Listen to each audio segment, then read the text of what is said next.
Sveitarfélög í Eyjafirði safna lífrænum heimilisúrgangi og skila honum til endurvinnslu. Þetta er gert til þess að bæta flokkun úrgangs, lágmarka urðun og auka endurvinnslu. Lífræni heimilisúrgangurinn fer til jarðgerðar í jarðgerðarstöð Moltu ehf. Að Þverá í Eyjafjarðarsveit. Stöðin getur unnið úr 10 til 12.000 tonnum af úrgangi á ári hverju og breytir honum í moltu.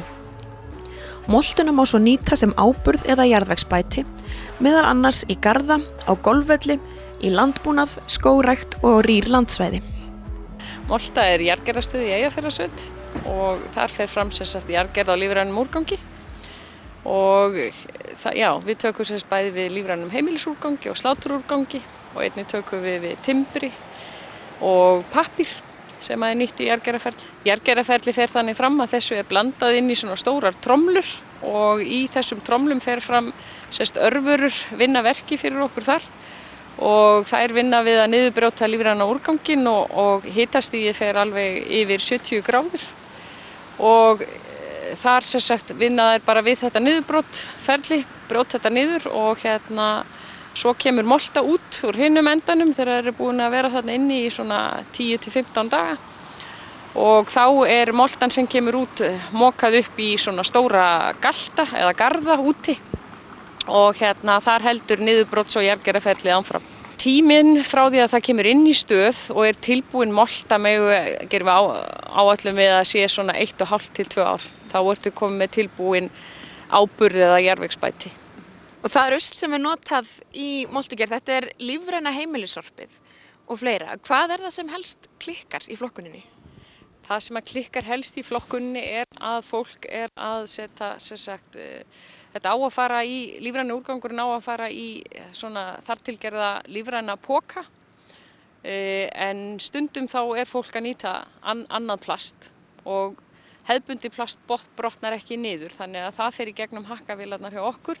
Tætist niður í litlar plast, svona smá plaststykki sem að veldur foki hjá okkur í nágrenninu og það brotnar aldrei niður í jarðveginum. Hvernig verður það að plast fari í lífrænt? Ég held að það sé bara svona ákveðið kannski, stundum eru það mistök en það getur líka verið kæruleysi.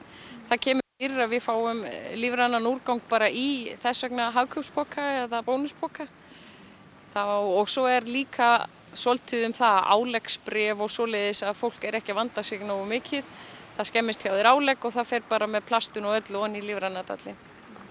Þannig að það er að valda vandræði. Svo heyrði ég að það leyndust oft hnífapör í lífrænruslinu. Já, því miður. Þá er töluvert að fólk missi bara ofan í dallinn væntanlega hnífapörin sín og taki þau ekki upp og þetta er að valda svolítið skemmdum á búnaði hjá okkur af því að allt þetta hakka niður. Þannig að það veldur skemmdum og fólk týnir hnífapörunum sínum. Þannig að það er ekki gott að fá málma í þetta. Einnig hafa skapast vandamál við flokkun pappírs en það kemur oft fyrir að annar úrgangur lendi í pappírsgámum á grenndarstöðum. Það leiðir af sér töluverð vandamál við nýtingu pappírsins og vegna þessa hefur verið ákveðið að minnka göt á pappírsgámum á næstunni og fólk er áfram hvatt til þess að vanda flokkun. En hver er ávinningurinn af því að nýta lífrænan úrgang til moltugerðar frekar en að urða hann með öðru rusli?